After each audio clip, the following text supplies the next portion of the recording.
Olá, seja bem-vindo ao podcast 45 do Primeiro Tempo. Toda semana, um papo muito legal aqui com pessoas inspiradoras que têm muito a nos ensinar, compartilhar suas histórias nessa nossa jornada do autoconhecimento. Bom, antes de chamar aqui o meu convidado desta semana, um rápido recadinho para você ir lá no Spotify, fazer uma avaliação do nosso podcast, de preferência com 5 estrelas. É bem simples, tem o ícone ali abaixo da capa de abertura. Vai lá, faça a sua avaliação, assim você ajuda a ranquear o podcast melhor ali na plataforma do Spotify e assim ele chega para muito mais gente. Aproveite e faça também lá a inscrição no canal, você vai ser notificado. Toda sexta-feira tem um episódio novo para você. Tá bom? Recado passado. Vamos ao papo desta semana, porque eu tenho certeza vai ser muito, muito legal. Olha só, o meu convidado de hoje, desde muito cedo, conseguiu colocar em prática na sua vida uma máxima do mitólogo Joseph Campbell que afirma: siga o que enche o seu coração de alegria e o universo abrirá portas onde antes só existiam muros. Uau! E como esse cara abriu portas logo cedo. Ele é um buscador por natureza, mas daqueles que gostam de ir a fundo, ir na origem, olhar o mundo e toda a sua complexidade para além daquilo que é palpável.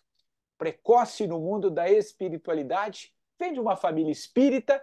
Esse meu convidado, ainda na adolescência, foi para a Inglaterra, onde durante um intercâmbio acabou conhecendo a magia celta e o ocultismo.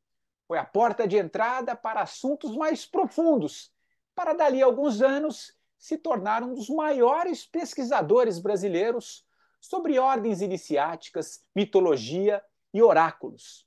Eu estou falando do Marcelo Del Débio, arquiteto de formação com especialização em História da Arte e Religiões Comparadas e autor de inúmeros livros, mas um em especial muito conhecido aqui no Brasil, o Cabalá Hermética. Tudo bem, Marcelo? Pô, que alegria recebê-lo aqui no 45, querido. Pô, salve, Patrick. É uma honra estar com você, uma felicidade enorme de poder da gente bater esse papo com você. Eu sempre falo você e seus leitores, é como eu sou velho, você já entrega a minha Ah, nós idade, né? estamos juntos, viu, bicho? Eu nasci nos anos 70. Mas, cara, é muito legal ver esse programa, o tipo de podcast que está trazendo isso para furar a bolha, sair. Porque eu me considero mais ou menos fechado, né? Eu sempre tive meio que em nichos, né? Você falou, É. quando eu vim para cá, o pessoal que está escutando, muita gente que da década de 70, 80, vai me conhecer por causa dos RPGs, né? Da Dragão Sim. Brasil, do Arcano, do Trevas da década de 90, que foi a primeira vez que eu trouxe os conceitos da árvore da vida, da cabala, da maçonaria para dentro, como um joguinho inofensivo, entre aspas, né? E aí depois eu fui acompanhando, né, essa trajetória. Quando surgiram os blogs, eu tive o Teoria da Conspiração, Teoria da e aí conspiração. depois mudou para o Instagram, e aí a coisa foi saindo, né? Ela foi caminhando para uma outra vertente. Mas é muito legal isso, de poder acompanhar a tecnologia, né, e a espiritualidade. Não, cara, é muito. A tua história é incrível, Marcelo. Cara, eu te conheço assim. A gente tem alguns amigos em comuns aí, né? Alguns, inclusive, já passaram aqui pelo podcast, cara. Mas eu para esse papo contigo, eu já te acompanhava aí em algumas entrevistas no YouTube, li alguns artigos seus já há um tempinho. Mas em especial para esse papo contigo, eu mergulhei, claro, para conhecer um pouquinho mais da tua história, né, cara? E, bicho, você é um buscador mesmo. Você é um cara que sempre estudou, e eu acho muito legal. E acho que a gente vai começar, claro, você contando a tua história, mas eu acho muito interessante, porque quando a gente fala um pouco desse mundo mais místico, quando a gente fala um pouco de espiritualidade, é sempre bom ouvir pessoas que se dedicam muito profundamente, que por mais que seja alguma coisa etérea, que as pessoas possam imaginar alguma coisa muito no campo sutil e ter um pouco de dificuldade, o legal da tua área, cara, é que você vai e estuda aquilo, quase, eu vou usar até um termo, mas você debulha, né? Você mergulha muito fundo e traz, cara, você escreveu livros assim, catalogou mitos num livro também, enfim, isso é muito, muito legal.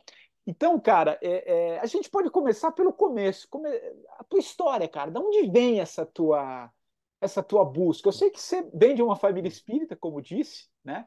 Uhum. Mas foi nessa viagem para a Inglaterra que você Foi virou a uma. chavinha, cara? Como é que foi? Eu, Para de falar aqui, vai com você aí, vai lá. eu acho que foi nessa viagem mesmo. Eu passei um tempinho com o pessoal que era. Hoje. Então, eu só descobri exatamente o que eles eram, tipo, 30 anos depois, quando eu estava conversando com um cara da Inglaterra, na verdade, ele é de Portugal, né? Que ele é iniciado da Inglaterra e ele conhecia as pessoas que eu conhecia, porque quando eu era lá, eu era moleque, tinha 15 anos. 15 anos, né? Então os caras foram passando e tal, tal, tal, e eu vi incorporação, mas não no sentido que era o kardecismo. E o kardecismo já era uma coisa meio diferente, né, do cara receber um espírito e tal. E eu era um cara meio ateu, eu acho. Mas a hora que você vê uma pessoa que ela muda completamente, você fala assim, puta, tem alguma coisa estranha assim. E acho que isso foi uma das pautas que me motivou essas décadas já de ir atrás, que é esse fenômeno da incorporação, né, de conversar com alguma coisa que teoricamente poderia ser um anjo, um espírito, um preto velho, um morto, qualquer coisa. E do meu ponto de vista, eu falo, será que existe alguma coisa? Que acho que é a dúvida que todo mundo tem, né? Que é o que vai acontecer depois.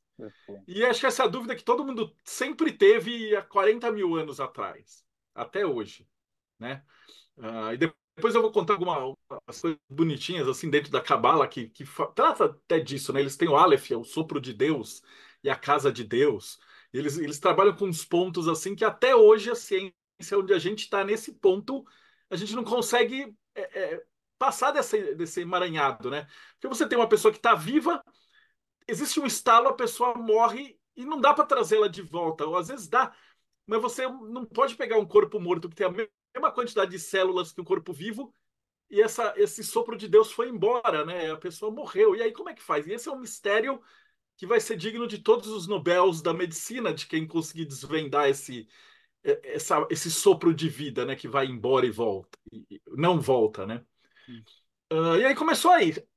Quando eu voltei para o Brasil, os caras me deram de presente assim uma tonelada de livros de mitologia. E eu era apaixonado já. Eu li desde criancinha os livros do Monteiro Lobato, aquelas coleções que tinham de mitologia, Câmara Cascudo, tudo isso. Eu era apaixonado por deuses e divindades.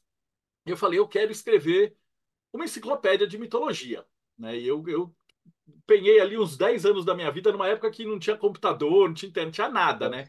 Era aquele computador a lenha com Word com a tela azul, Tela que eu ia azul, eu lembro. traduzindo os livros. Então eu tinha livros do italiano, do francês, tal, e eu ia traduzindo e juntando para fazer um trabalho, né? E aí um spoiler, isso acabou sendo meu trabalho de graduação, que é o livro que é o primeiro grande livro que eu fiz, que foi a Enciclopédia de Mitologia. Então a primeira edição tinha 6.500 verbetes, né? E ele era um trabalho que, na verdade, acabei tendo uma desavença com o meu orientador, porque se eu fosse publicar do jeito que ele queria, eu tenho todas as referências, né? Mas de repente você vai falar um loiro que serve cerveja para o Thor. Aí tá lá na EDA XYZ. Aí quem serve cerveja para o Thor é Baldur Janderweig. Sei lá, nome X, eu tô chutando aqui. Quando você menciona que Baldur Janderweig é loiro e segue cerveja para o Thor, academicamente você tem que pôr mais uns 3 ou 4 parágrafos embaixo com todas as referências. E aí o meu livro, que tinha 800 páginas, ele ia ter tipo 1.600 páginas. Uau! E aí nenhuma editora iria publicar, seria um trabalho que seria incomensurável, né? E aí a gente acabou optando por fazer um livro de apenas umas 800 páginas, com escrito de uma maneira mais lúdica, para os pais lerem para os filhos, que foi como eu cresci, né? Então esse foi um trabalho. Mas aí antes disso, o que aconteceu? Quando eu estava no Brasil, eu fui um dos primeiros pessoas aqui do Brasil a jogar um jogo chamado RPG. Era o Role Playing Games. Hoje, se você perguntar para a molecada, eles falam que é jogo de computador, mas muito antigamente, na época de banca de Para jornal, tabuleiro, né? era um jogo de tabuleiro, de teatro, que Hum. as pessoas se comunicavam entre elas, sentavam em volta da mesa e tal. E quando teve um boom de RPG na década de 90, o Marcelo Cassaro, da Dragão Brasil, precisava de um editor, de um autor para escrever um RPG brasileiro. E aí eu falei, putz, vamos fazer então um RPG medieval de magia com anjos e demônios e alquimistas e templários e toda a parte mística, só que sem inventar. Então, ao invés da gente fazer um RPG de Tolkien, a gente fez um RPG de Europa. Então a gente usou os anjos de verdade, as magias de verdade, os demônios de verdade no livro. E era engraçadíssimo, porque depois a gente tinha os relatos, às vezes, que o pessoal jogando RPG como teatro, aí acendia a vela e começava a fazer as coisas, e aí mexia a coisa em casa, as velas piscavam, quebrava a janela, os gatos corriam, então tinha toda uma série de fenômenos que aconteciam, né? E deu muito certo, esses livros venderam muito, e eu acho que é assim que eu fui muito conhecido nesse período, né? E tanto que muita gente aí entrou na Ordem Demolei, entrou para a maçonaria, entrou para Rosa Cruz. E aí eu fui reencontrar essa galera, tipo, décadas depois, quando os caras já estavam encaminhados, né? E em 2004 eu conheci o Wagner Veneziani Costa, que ele era o dono da editora Madras, Hum. que era uma das maiores editoras esotéricas que tem aqui no Brasil. Se alguém já foi numa Bienal do Livro e você entra e tem aquela pirâmide no meio da Bienal em cima, ali é a Madras. E ele investia muito em trazer autores bons de fora. Isso tudo na época que a internet rastejante, assim, a lenha, né? Sim. E ele tinha, dentro da maçonaria, uma loja maçônica chamada Madras, que tinha os autores da Madras. E aí, nesse período, foi o período que eu me separei da minha primeira esposa, e eu passava, não queria ficar em casa sozinho e tal, e eu passava de segunda a sábado indo em loja maçônica, em terreiro, de quimbanda, de umbanda, de candomblé, conhecendo tudo que você puder imaginar. Então foram aí uns bons 3, 4 anos que eu mergulhei nesse universo, Hum. né? E aí eu cheguei na Kabbalah, que foi o quê? Quando eu tinha feito todo esse processo, era uma época, eu não sei se você vai lembrar, que tinha aquele Guia dos Curiosos que estava em voga. Sim, sim, lembro. E eu estava fazendo um que era o Guia dos Curiosos de Deuses. Então, tipo, quantas pessoas Odin fulminou com raio, quantas. E eu ia agrupando os deuses nas esferas, tipo, deus da guerra, deus da beleza, deus da... E nesse diagrama, uma hora numa apresentação em loja, um rabino olhou para mim, sefardita, e falou assim: Isso que você está fazendo é cabala pura. Vai estudar um pouco de cabala. E aí eu comecei a estudar cabala sefardita, que era uma cabala um pouco mais ortodoxa, que ela trabalha só com os nomes e as letras de Deus. E aí eu percebi que, cara, isso tudo se juntava. Então, todo aquele conceito do Campbell, que falava do monomito, que você tinha os deuses das mesmas religiões, que eles têm deuses com qualidades semelhantes, com ideias Sim. semelhantes, que depois o Jung aperfeiçoou e colocou como um inconsciente coletivo, isso está na Cabala também. Só que o pessoal da Cabala, eles têm a algeriza de trabalhar com símbolos, eles trabalham só com a letra e o nome de Deus. Porque eles falam que se você chamar um Deus de Deus, um velho barbudo, você já está tirando metade do poder dele, né? Porque ele já não é mais mulher, então ele não pode ser onipotente. Então você trabalha apenas com os símbolos, apenas com as letras. E aí que eu acho que foi o grande diferencial, porque a imensa maioria das pessoas ou começa pela cabala, e aí É. ele não vai para a mitologia, ele fala que a mitologia é um monte de historinha para criança, ou o cara estuda as mitologias e acaba achando que os deuses são entidades reais mesmo, tipo Zeus era um velhinho barbudo. E aí o cara não vai para a cabala, ele acha que é um negócio muito restrito e muito chato. E como eu tive essa oportunidade de mesclar os dois e dentro da maçonaria, você trabalha completamente dentro da cabala. Mas aí eu vi que era uma terceira cabala, era uma cabala diferente, né? E aí eu mergulhei nisso. Fui para a parte medieval, para alquimia, e fui voltando atrás até chegar em Pitágoras, até chegar no hermetismo puro. Uau. E aí você percebe que tudo isso vem de um único ponto, isso vem do Egito. Você vai ter uma estrutura, que eram os sábios, né? Que a pessoa morria de medo deles, eram os sacerdotes. Mas o que eles tinham de mago, de poderosíssimo? Eles sabiam ler e escrever. E 99,999% todo o resto não sabia.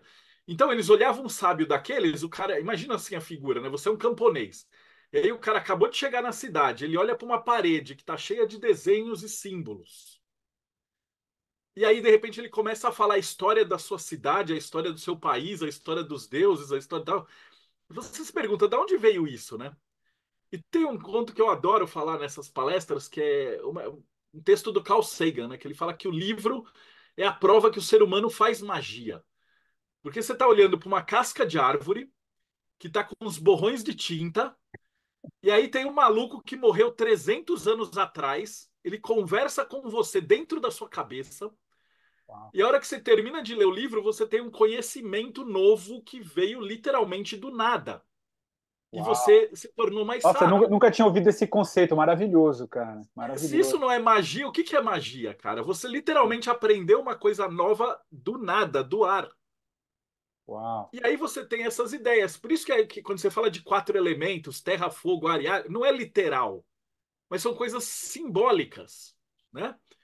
E quando você tinha toda essa estrutura aí que começa ali no Egito, ela vai se dividir. Você tinha o livro dos mortos egípcio, que era um livro que, teoricamente, ele te ensinava a você a viver melhor na próxima vida. Então falava, você parava diante dos deuses e ela ia pesar seu coração, e ele tinha que ser mais leve do que uma pena. Ou seja, não podia ter maldade, porque a maldade era como se fosse uma sujeira, simbolicamente. Ou seja, eles já falavam por metáforas, né? A gente dá nome para isso só depois, muito tempo depois. Mas você respondia questões do tipo, eu não menti, eu não roubei, eu não matei ninguém, eu não traí, eu tratei mal bem as pessoas, e uma série de perguntas. Que se você praticasse isso durante a sua vida, o que quer que tivesse depois da morte, você poderia passar para depois bem. E aí a gente tem essa grande ramificação. A gente tem a história de Moisés, que todo mundo conhece, está na Bíblia, as novelas da Record, tem desenho da Disney, todo mundo conhece, né?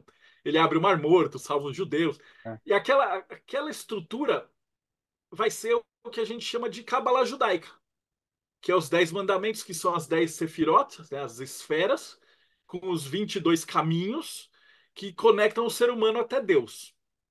Né? Então você vai receber, aí você vai ter as virtudes de Deus, né?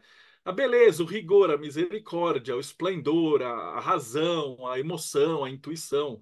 Que aí o ser humano se conectando a Deus, ele se torna mais nobre, mais digno, mais humanizado e mais belo, e ele vai tentar se tornar um sábio. Né? Então, a Bíblia fala lá, Deus criou o homem à sua Imagem e igualdade e semelhança. semelhança.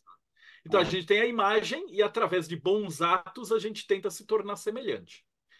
Mas o que o pessoal costuma ignorar é que não foram só os judeus que vieram do Egito ali nessa cultura, mas os gregos também beberam, né? Existiam pirâmides na Grécia que depois elas foram desmontadas para fazer estrada. Mas esse conhecimento foi levado para os pitagóricos e para as escolas filosóficas do que a gente chamava de hermetismo, né? E a hum, principal diferença dessas duas escolas é que os gregos eles eram politeístas. Então, sim. enquanto os judeus eles acreditavam em um Deus único e que as pessoas deveriam se conectar a Deus para se tornarem pessoas melhores, os gregos eles acreditavam no teatro. E eles acreditavam na observação e na natureza enorme. Então, ao invés deles terem a esfera da beleza, a esfera do rigor, a esfera da força, eles tinham um Deus da força, Deus da beleza, Deus da inteligência, Deus da sabedoria, Deus da intuição, etc. E através dos contos e histórias de teatro, você observando, você aprendia uma lição. Então, por exemplo, na Cabala Judaica você vai ter lá uma meditação sobre a arrogância. Então ele vai falar, poxa, respeita os mais velhos, olha quem tem mais experiência, apenas tá tudo lá na Torá. E aí você vai meditando e vai tentando se tornar uma pessoa melhor. Os gregos, eles contavam uma história, por exemplo, que Dédalus e Ícaro estavam presos no labirinto do Minotauro, e aí Dédalus constrói uma asa de cera e fala, aqui você consegue voar, mas não chega muito perto do sol, porque senão você vai morrer e tal. Quando o jovem burro vai voar, ele é arrogante e fala: aqui eu já posso tudo, eu não tenho que ouvir esse velho. E aí ele chega perto do sol, a asa derrete, ele cai e morre. Aí o que que acontece? Quem está assistindo isso deveria meditar e falar: olha só, eu devo atender e tal, tal, tal. Então ele tem um outro tipo de escola de aprendizado, que é a que a gente pega aqui no Ocidente, né? A gente aprende muito por filme, teatro, livro. É a A nossa gente maneira, aprende né? pelo. É. A nossa maneira é de aprender pelo exemplo, né? Observando. E você vai ter isso. E dos gregos, isso vai para os romanos, aí isso entra pela Europa inteira e os deuses vão fazendo plástica. Né? A gente acredita que tem o inferno. O inferno é quente, que a gente vem de um povo que era do deserto. Os vikings, o inferno é gelado. Porque se você falar assim para o viking, você me obedece ou você vai para o inferno que é ruim. Aí o viking pergunta, como que é o inferno? Os caras falam, é quente. Aí os caras falam, não dá. Então eles começam a fazer adaptações. E aí depois a gente tem toda uma aula de história, né? Aparece a Igreja Católica, eles começam a entrar, todos os santos os divindades do paganismo vão virando santos da igreja, né? Então Santa Brígida vira Santa Brígida. Você tem lá a divindade que mata o dragão e salva a princesa, vira São Jorge. E assim sucessivamente. Eles vão pegando e roubando as datas de comemoração porque dá menos trabalho do que simplesmente entrar numa briga, né? E aí eles vão absorvendo isso ao longo de séculos. E aí essa é a parte que o ouvinte pergunta, pô, mas será que é verdade? Aí eu falo assim, cara ouvinte, você lembra que alguns anos atrás o rock era do diabo? E que hoje existe rock gospel, e heavy metal gospel, e death metal gospel? Eles estão fazendo a mesma coisa, eles estão absorvendo. É mais fácil do que ficar falando que é do diabo, é trazer para si. Então tem novela gospel, tem não sei o quê, tudo que era do pecado vai sendo absorvido. E eles Trazer fazem isso para desde si. sempre, né? Não, maravilhoso. E simbolicamente falando um pouco esse trazer para si, né? Trazer para si que você usou para dizer que a gente vai usando os mesmos elementos, né? Como é que você foi trazendo para si tudo isso, Marcelo? Cara, porque você foi amarrando os pontos, né, cara, ao longo dessa tua busca. Como é que foi? Como é que você foi amarrando tudo isso? E eu usei o Campbell no começo aqui na hora de te apresentar, porque a nítida sensação que eu tenho, assim, é que era exatamente isso que você sempre quis fazer, em algum nível aí, não sei se dessa vida, eu não sei como é que você vai trazer isso para quem está nos ouvindo, assim, de já vem com você, essa é a tua missão de vida, como é que você foi amarrando? Porque é muito conhecimento, né, cara? E só nesses 10, 15 minutos, assim, que você foi trazendo um briefing do teu olhar, incrível como você foi amarrando, né? Como é que você foi vivendo isso dentro de você, cara? Acho que isso é legal para a gente, até já que a gente fala muito de autodesenvolvimento, né, de autoconhecimento, né? Como é, cara? Eu comecei nessa busca por entender o reino dos espíritos, né? Então o kardecismo, a Umbanda, a Quimbanda, o Candomblé, aí os orixás. Porque tem a terceira divisão que eu não falei ainda. Você divide ali entre os gregos e tal, mas o pessoal esquece que o Egito fica na África. E aí você tem o episódio da rainha do Sabá, que ela traz esse conhecimento para as tribos. E aí você tem uma coisa chamada Ifá, que é uma religião africana que é baseada no entendimento das forças da natureza. Mas aí você também tem um orixá da força, um orixá da beleza, um orixá que eles seguem mais ou menos o mesmo padrão. Hoje eu sei que eles estão todos conectados. Quando a gente fala de Kabbalah e tem as esferas, e um pai de santo me fala que tem ali o orixá, Ogum, Oxum, Oxóssi, Exu, etc., eles estão relacionados. O Exu tem as mesmas qualidades do Hermes. O Oxum tem mesmas qualidades de Afrodite. E civilizações que, teoricamente, nunca se encontraram. Mas elas bebem da mesma A fonte, né? mesma fonte. Depois o Jung vai falar que é inconsciente coletivo. E aí você fica, putz, Tostines vende mais que é fresquinho, é fresquinho. Será que é o inconsciente coletivo que gerou esses deuses iguais? Ou esse monte de deuses igual criou uma egrégora que atende a todos, né? Então você tinha esse processo. Eu era apaixonado por essa ideia desses deuses, como, como personificações do universo, que olham para si mesmo, né? E aí essas divindades, porque mesmo quando eu estava fazendo a enciclopédia, você fala, ok, eu vou escrever do Hércules. Mas tem uma coisa que provavelmente o ouvinte não sabe, que quando a gente fala de mitologia grega, os caras falam assim, é uma grande suruba, né? Todo mundo come todo mundo... Mas não é. A realidade é que a maioria das divindades, eles tinham um par só, e essas histórias, elas não saíam daquela cidade-estado nunca. E no século XVIII, XIX, quando os ingleses começaram a compilar todos esses contos, nos primeiros livros de mitologia mesmo, eles juntaram como mitologia grega, mas às vezes você tem uma história lá que o Apolo tem uma namorada, e Apolo tem uma amante, Apolo tem um amante homem, Apolo tem uma amante não sei o que lá. Essas histórias têm, às vezes, tipo, 500 quilômetros de uma distância uma para outra, 2 séculos de uma história para outra. E aí acaba tudo amalgamado numa grande novela onde os deuses ficam parecendo que estão no Tinder, né? E não é, e você precisa estudar a mitologia como se fosse uma entidade em quatro dimensões. Porque você tem a mitologia grega de uma determinada fatia de tempo. E esses deuses vão sofrendo mutações, né? Por exemplo, se você vê Poseidon, ele é um deus meio maléfico, assim, você faz oferendas para que Poseidon não destrua seu barco. Porque na própria história de Andrômeda, ele é chamado que ele vai mandar um monstro para destruir a cidade, né? E mais tarde, Netuno, que é teoricamente o mesmo deus, ele é um deus só de beleza, só de felicidade, só de riqueza. E aí você tem que parar e entender e falar, pô, peraí, os gregos, naquele momento, eles estavam com o barquinho entrando no Mediterrâneo e qualquer tempestade, eles iam morrer. Já os romanos, eles já tinham barcos muito maiores, muito melhores. Para eles, o Mediterrâneo era o quintal da casa deles. Então os deuses vão fazendo plástica. E aí eu precisava escolher. Eu vou falar, ok, eu vou pôr na minha enciclopédia um Hércules. Mas tem inúmeros desenhos do Hércules. Tem ele forte, tem ele Arnold Schwarzenegger, tem ele mais magrelo, tem ele de cabelo comprido, tem ele mais parecendo com Sansão. E aí, conforme você vai pegando a cidade onde ele estava e a proximidade daqueles artistas, você vai vendo que a própria essência do Hércules muda, né? E aí eu tive um entendimento da história como aqueles entendimentos da biologia, que na verdade você vai pegar um cara que eu vou tentar lembrar o nome dele agora, que ele é um ateu que criou o conceito dos menes, o Dawkins. O Ah, Richard Dawkins, ele escreve Sertal. exatamente sobre isso.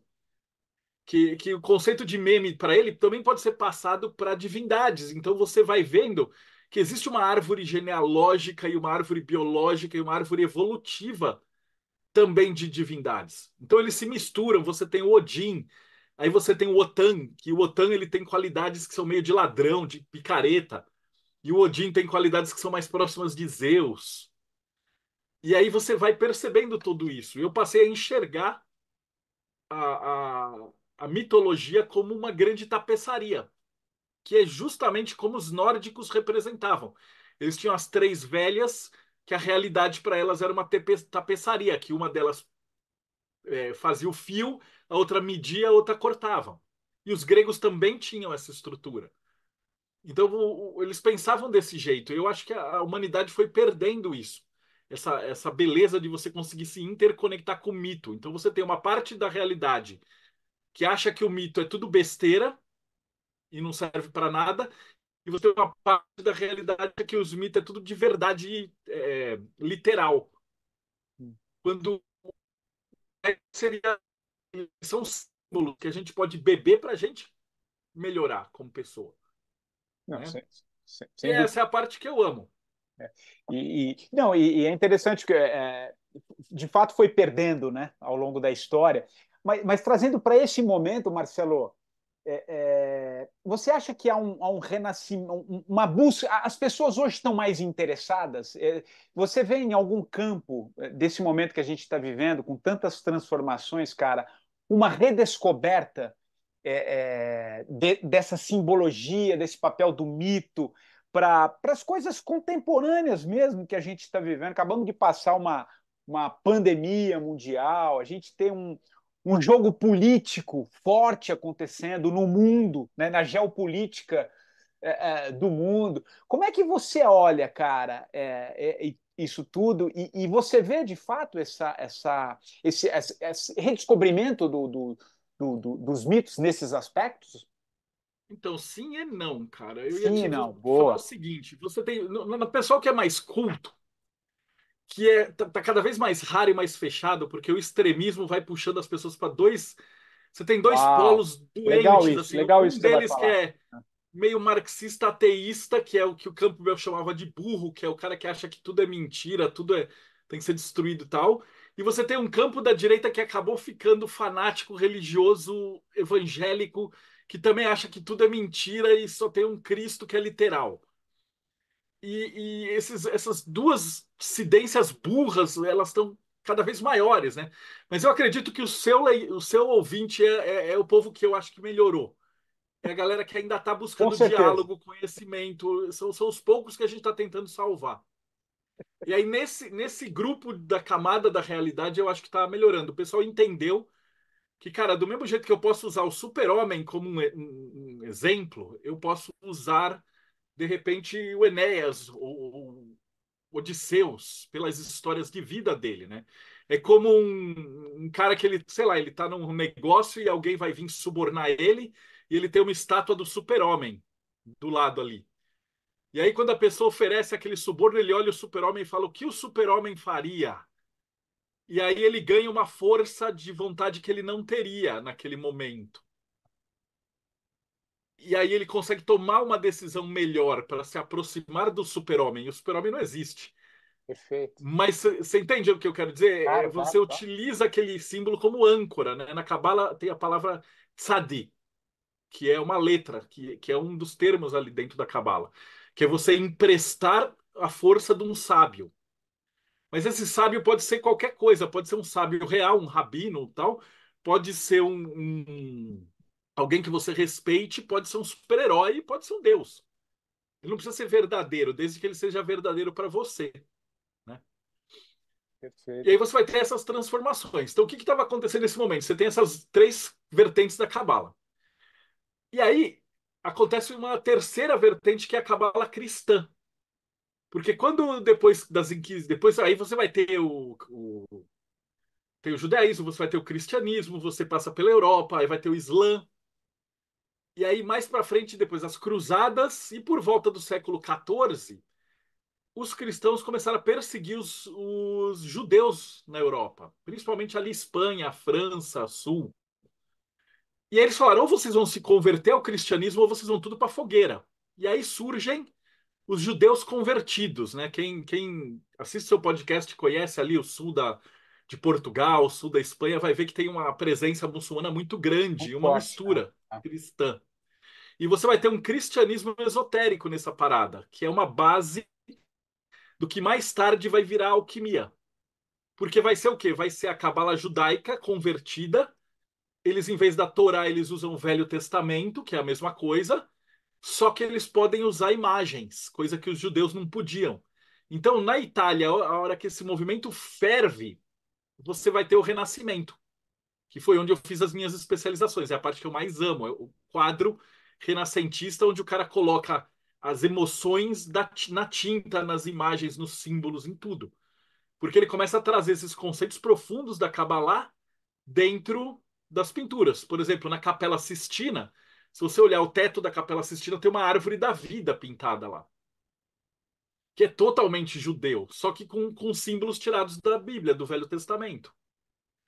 E aí você passa a ter as três grandes vertentes. Você vai ter a Cabala hermética, que ela, na verdade, não é a Cabala propriamente dita, ela é o próprio hermetismo, né? A filosofia platônica, toda essa parte do estoicismo, toda essa parte pitagórica, os filósofos, é a filosofia grega com símbolos.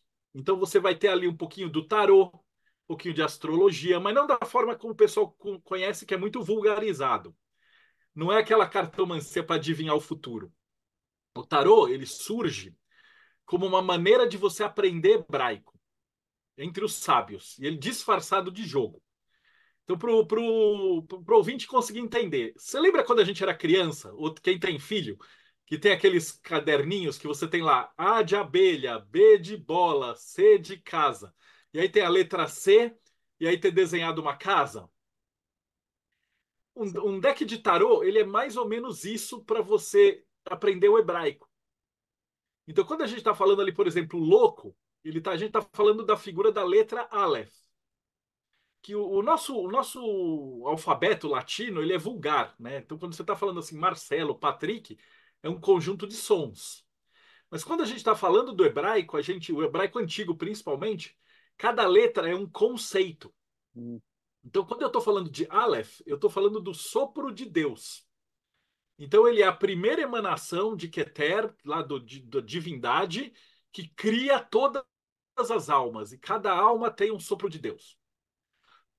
E aí, como é que eles representam na carta de tarô? É o louco, que é um carinha, que ele tá andando, ele tem uma trouxinha nas costas, ele tá passando por sobre um penhasco, e aí tem um cachorrinho atrás dele, e aí você começa a explicar, olha, o louco representa a criatividade, ela é livre, ela perambula por todas as pessoas, ela passa assim, assim, assado.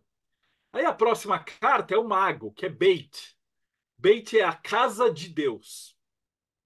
Então a casa de Deus é o sopro de Deus incorporado numa pessoa, essa pessoa está viva. Então é o Aleph Beit, ou que os gregos chamavam o alfabeto. O alfabeto é o que permite a gente a entender tudo.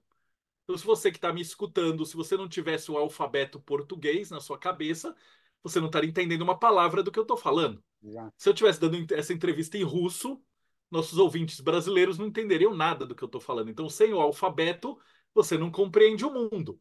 E aí, no judaísmo, é tão legal que você vai falando em várias camadas diferentes. Então, do mesmo jeito que o Aleph Beit representa um ser que está respirando e vivo, portanto, ele é capaz de compreender o mundo, ele também representa no plano intelectual a minha capacidade de quanto mais vocabulário eu tenho, mais eu compreendo o mundo. E aí o Beit no tarô vai ser o mago, que é um cara que ele está sentado, está em cima de uma mesinha, a mesinha está aberta, ele tem 4 elementos ali, uma faca, uma moeda, uma varinha, uma taça. E aí ele tem aqueles elementos para vivenciar a realidade. E aí, simbolicamente, você vai ter lá os 4 elementos, né? O elemento terra, que é o mundo material, o elemento ar, que é a espada, que é o mundo intelectual. Né? Por Hum, que que o ar é o intelectual? Porque era aquela ideia que eu te falei. Eu estou falando para você, você está escutando e você ficou mais sábio. Né? O Pitágoras chamava de gramática, retórica e lógica. Era o trivium, que era estudado lá. Então você tinha que ter gramática. Então, mas gramática não é só saber o português.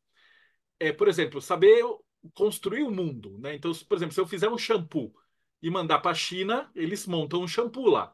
Eu não preciso falar chinês. Se eu escrever uma música e mandar para Berlim, os caras da orquestra tocam. Se eu construir um prédio e mandar para Inglaterra, os caras sobem meu prédio. Então a gramática é como se fosse um sopro invisível, né? A pessoa pega um pedaço de papel que tem um monte de bolinha e ele toca uma música. E aí vai ter a retórica, que é o jeito de você construir essa narrativa, que é a ideia de você construir o mundo. E aí você falou de direita e esquerda, você fala assim: acontece um evento.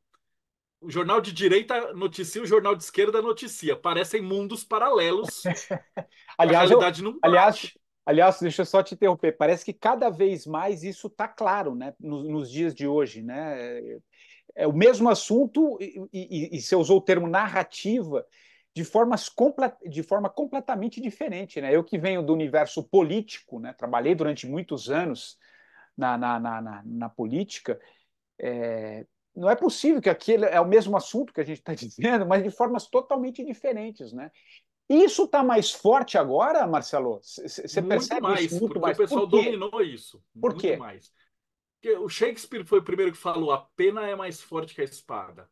Porque se eu apontar uma arma na sua cara e falar assim: ô Patrick, vai até lá e me dá seu dinheiro, na hora que eu não tiver com a arma na sua cara, você vai fugir, ir embora e tal. Mas se eu te convencer que Jesus precisa do seu dinheiro, que você tem que me dar o dinheiro, eu vou pegar muito do seu dinheiro.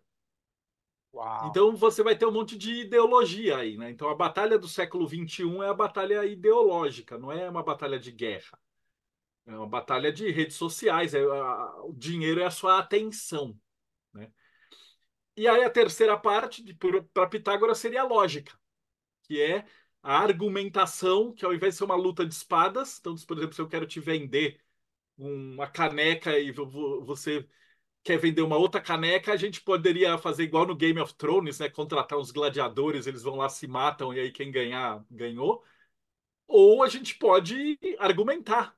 Então, a retórica de cada um, por meio da ideologia, vai entrar na cabeça de alguém de maneira invisível e vai convencer essa pessoa através da lógica, ou ilógica, né, no tempo de hoje, né?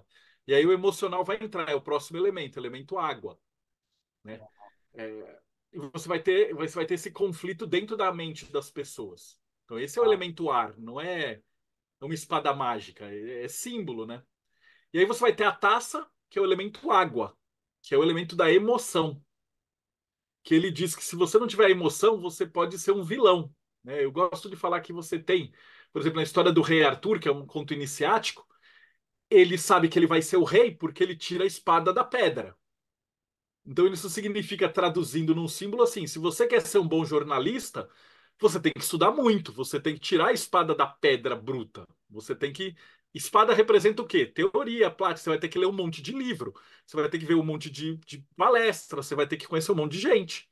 E aí, naquela escada da árvore da vida, né, com aquelas bolinhas e tal, é o primeiro passo dentro da árvore da vida, que eles chamam na alquimia de lua. Né? Daqui a pouco eu falo um pouquinho mais disso. E aí você se torna rei. Mas aí o que, que o rei Arthur faz? Ele começa, na lenda original, a matar todo mundo. Os inimigos dele. E ele mata o inimigo num combate desleal. E aí a espada quebra. E aí ele fala, putz, então quer dizer... E ele vai até a Dama do Lago, que na sua pureza reforja a espada, ela se torna Excalibur, e aí ele se torna o rei. E aí ele segue em busca do Graal. Mas a pegada é o seguinte: esse grau não era o grau. Lembra que eu falei que a igreja vai transformando tudo? Então, antigamente, esse grau era cornucópia para os gregos, que era o seguinte: Zeus, escondido de Saturno, ele era alimentado por uma cabra, pelo leite da cabra. Aí ela, brincando com a cabra, ele arranca o chifre da cabra, mata a cabra. Os deuses ficam com dó da cabra, transformam ela na constelação de Capricórnio, e o chifre fica no Olimpo. E do chifre brota ambrosia, hidromel e comida. E se você comesse dessa comida, você também virava um deus. Então, todos os heróis da mitologia grega tentavam escalar o Olimpo para comer com os deuses. Aí você vai falar, pô, mas isso aí é uma fábula. Eu falo, não é. Vamos lá, Patrick. Quando você entrou na faculdade de jornalismo, você deve ter olhado um professor, jornalista fodão. Pode falar palavrão? Às vezes eu me empolgo, né? Pode Mas você falar o olhou que um quiser. professor que era master e falou assim: esse cara é show de bola, professor, doutor Fulano, jornalista. E aí você cola nele, você vai lendo o cara, faz trabalho com ele, pega um negócio e vai para. Depois de 20 anos, você vai ser conhecido, vai ter um simpósio dos jornalistas pica da galáxia. Aí você vai dar uma palestra. E a hora que você senta na bancada para dar sua palestra, quem está sentado do seu lado? Aquele professor. Professor doutor Fulano. Então não é uma metáfora, significa que se você encontrar pessoas sábias na sua vida e aprender com elas, ou seja, comungar com elas, você também vai se tornar um deus, ou uma pessoa sábia, ou uma estrela. Uau. Nota que os nomes eles perdem um pouco do significado, mas é legal, né? O que é uma estrela hoje? É um influencer, tem um monte de idiota que tem isso aí. Mas antigamente era alguém que tinha alguma coisa para apresentar. Se E aí torna uma referência, né? Se torna é a uma referência. referência. Você banhando-se com essas referências, você também vai evoluir. É o segredo grego da filosofia. Você tem que ser o cara mais burro da mesa sempre. Se você é sempre o cara mais inteligente da mesa, você está sentando na mesa errada. Uau. Isso é boa.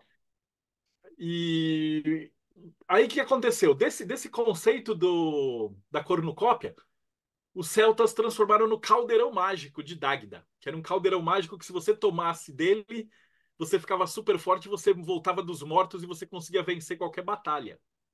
Que ele representaria o seguinte: se você ama o que você faz, você não tem como morrer. Tipo, se você tem uma profissão, você gosta de ser jornalista? Eu Você se adoro. vê se aposentando? Não no conceito da Prova- aposentadoria tradicional, mas vivendo a vida como um jornalista, sem dúvida nenhuma. Então você está no que a gente chama de verdadeira vontade. Então você Exato. toma e bebe desse caldeirão mágico. E Isso, os é. deuses acharam ele tão perigoso que eles esconderam da população.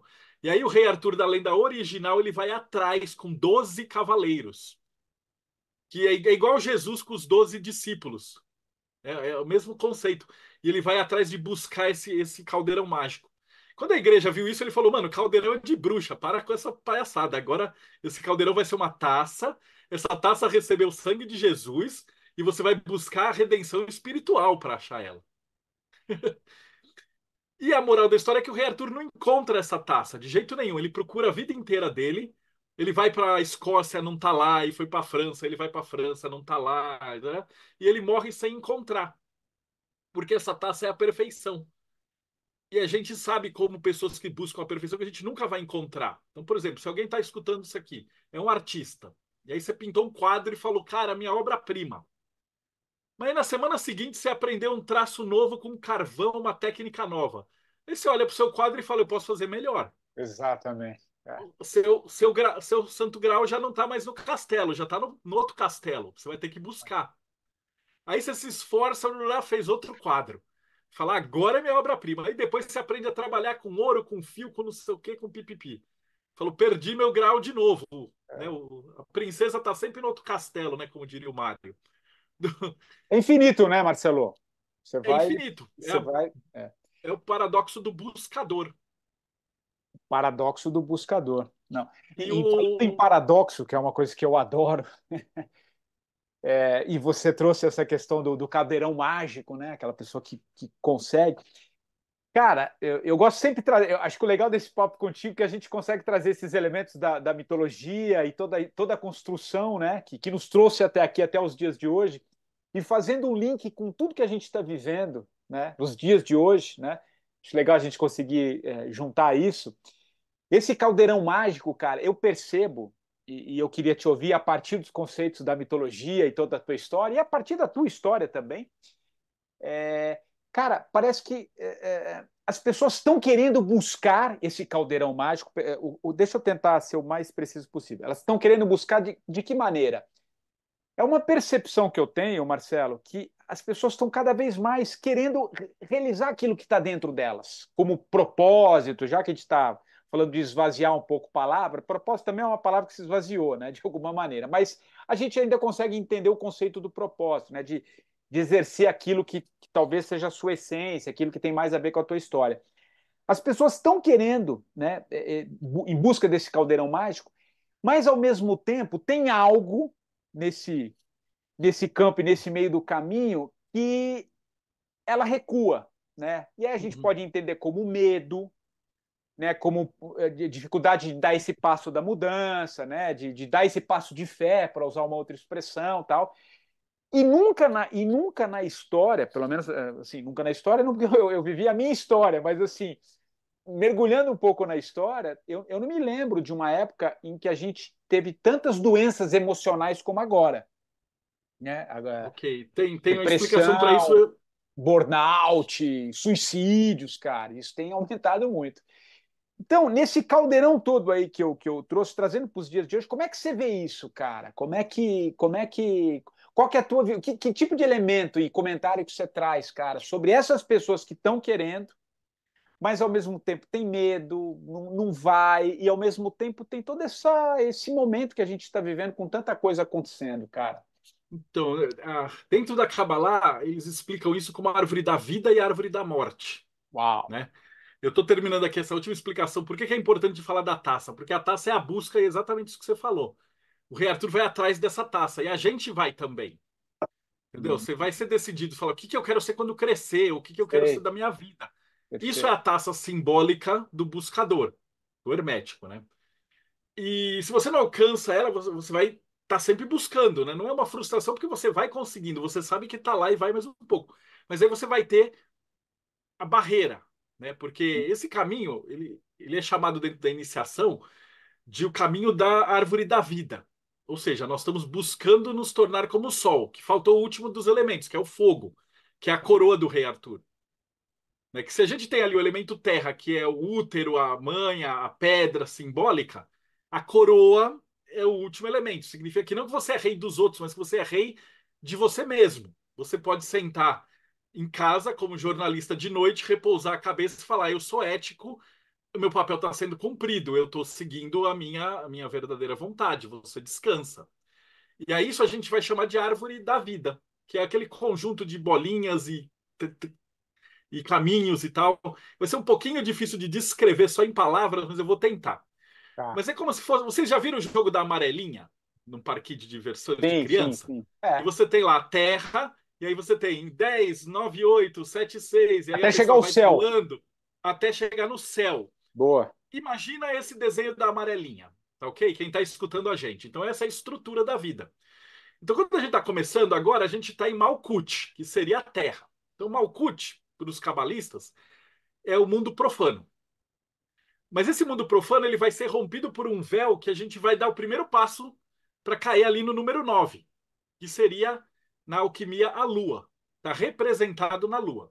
E o nosso objetivo é tentar chegar no Sol, né? Então a gente vai passar depois, simbolicamente, ali. É Mercúrio, que é o primeiro planeta, depois Vênus, e depois o terceiro é a Terra. E aí, para os antigos, era o Sol, né? Nas velocidades. Se você imaginar um modelo heliocêntrico, né? Hum. Então, o que que acontece? Seu primeiro passo simbólico é o seguinte: é a Lua. Eu quero me tornar o Sol, mas primeiro eu preciso passar pela Lua. Ah, aí os caras falam, pô, a alquimia é complexa. Eu falo, não, não é, vamos explicar. Falta a chave do labirinto. Com a chave do labirinto você mata. Então, o que que a Lua faz? Ela não tem brilho próprio. Quando você olha para uma Lua no céu, ela está refletindo o brilho do Sol, correto? A Lua não brilha. O Sol é você. Então, vou te usar de exemplo, Patrick. Você gostaria de ser jornalista, né? Então, a primeira coisa que você tem que fazer é: eu vou ver inúmeros jornalistas. Então, quando você era moleque, quando você estava na faculdade, você ia Pegar olhando, referências. pegar referências. Então, você tinha que conhecer pelo menos o trabalho de uns 100 jornalistas. E da mesma coisa, eu sou arquiteto, eu tenho que conhecer a arquitetura bizantina, arquitetura romana, arquitetura grega, brutalismo, classicismo, neoclassicismo, tal, tal, tal. Vai ter jornalistas que você adora. Você olha, puta, esse cara é o meu exemplo. Vai ter jornalistas que você fala, esse cara é um picareta, esse cara não é ético, eu não quero esse cara, eu não quero ser isso. Vai ter caras que você fala, esse cara é legal, mas ele é meio mentiroso. Vai ter caras que você fala assim, esse cara é meio mentiroso, mas ele tem umas sacadas geniais. Vai ter cara que você fala assim, esse cara, 99% do cara que fala é bosta, mas às Isso vezes que o ele cara falou acerta muito. tem sentido. É. O que é isso dentro da alquimia? São as fases da Lua. Quando você olha para a Lua, tem lua cheia, tem lua minguante, tem lua crescente, tem lua quarta. Cada um desses jornalistas que você está usando de exemplo, ele vai refletir mais ou menos você. E aí você vai tentar achar quem você é. Tanto que se eu perguntar para 100 jornalistas bons, me faz uma lista dos seus 100 jornalistas favoritos, essas listas vão ser radicalmente diferentes. Ainda mais política, que tem de esquerda e de direita. Então, você já tem um viés político aí. Você vai gostar mais da esquerda, mais da direita, mais do centro. Então, se você pegar uma pessoa, a Lua é o primeiro passo. Mas sem a Lua, você não aprende nada. Então, a Lua é a virtude da árvore da vida. E o que é a árvore da morte? É a ilusão. Então, dentro da árvore da morte, o caminho que conecta isso é o primeiro caminho, chama Tantifachax. É o caminho que todo ditador, todo guru de seita, todo líder fanático, todo pilantra, a primeira coisa que ele faz é cortar a educação, falar que a pessoa não pode se instruir, falar que ela não pode ler nenhum livro senão da Bíblia, falar que ela não pode conversar com ninguém que não vota no candidato dela, cancelar os outros, fechar os outros. Então percebe que são faces da mesma moeda. Na árvore da vida, quando eu estou dando um passo para dentro do Templo de Salomão, eu preciso ler tudo, nem que seja o livro do Hitler para eu olhar e falar: esse cara é um imbecil. Mas você tem que ter o direito de ler tudo. Perfeito. Na árvore da morte, você vai estar querendo cercear o direito de todo mundo fazer tudo. E num âmbito um pouco maior, você vai ter: quanto mais corrupto o governo, mais eles roubam da educação. Porque o povo tem que ser burro, porque o povo burro não questiona. Então, essas árvores, elas são as duas partes. E aí, uma vez que você entrou nessa árvore, você vai passar ali, você vai ter 3 graus ali dentro até chegar no sol, que a gente chama na maçonaria de aprendiz, companheiro e mestre.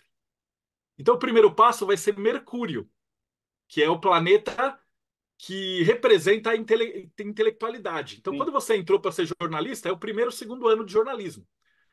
Você vai aprender gramática, como é que escreve, como é que não escreve, como é que faz, redação.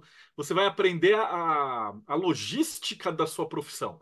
Para mim também, eu entrei em arquitetura, meu primeiro, segundo, terceiro ano de faculdade é resistência de material, teoria da arquitetura, história, você vai ter toda essa base teórica. Na Kabbalah, Rod, ele é chamado de esfera da inteligência. Essa esfera ela vai cumprir com isso. E qual seria na esfera da morte? É a mentira. Então, se você está um estudioso de Kabbalah e você fala assim, ele fala assim, você é uma pessoa que é extremamente eficiente em manipular palavras. Então, essa é a qualidade divina.